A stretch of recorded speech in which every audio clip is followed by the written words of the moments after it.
So then I looked at, okay, well, where did all of these apocalyptic beliefs come from? And then you trace the origin of the Christian apocalyptic belief, the Jewish beliefs, even maybe the Islamic beliefs. And they all trace down to these angels and these entities that come from the sky and instill these beliefs in certain prophets, and then these prophets go out and get everybody very excited about them.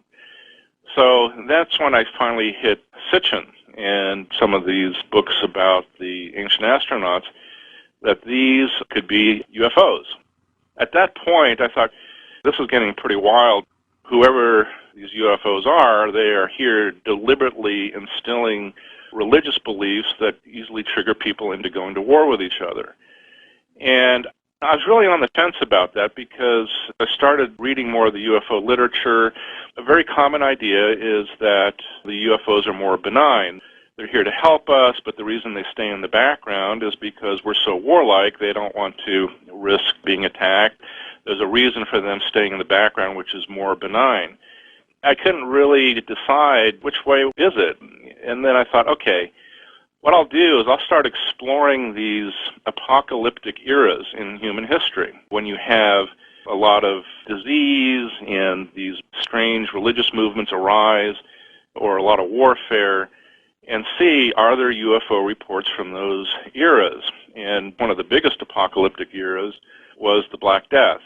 It started in the 14th century, where at least half of Europe's population was wiped out during a relatively short period.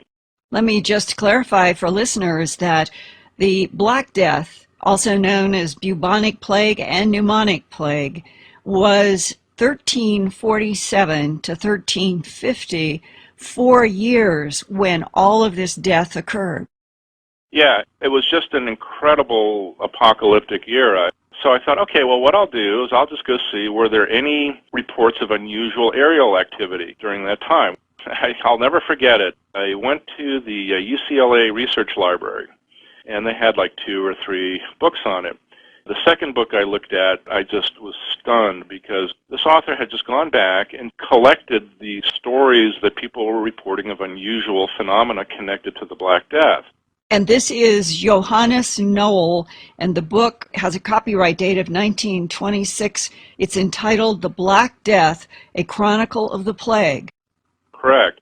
I was flabbergasted. What people were reporting, well, they called them comets, but they were clearly not comets from the actual descriptions. These were bright flying objects, and they were said to be spraying gas.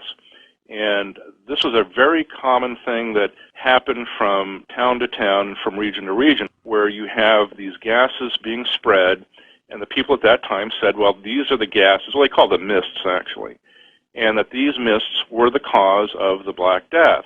In many cases, they said that they came from these objects in the sky that were spraying them. The third phenomena, which I found very intriguing, was the Men in Black phenomena were happening at that time too, where in a number of the villages and towns, they would report that these human-like figures dressed in black would appear on the outskirts of a town, and they had these long instruments that they would kind of wave back and forth.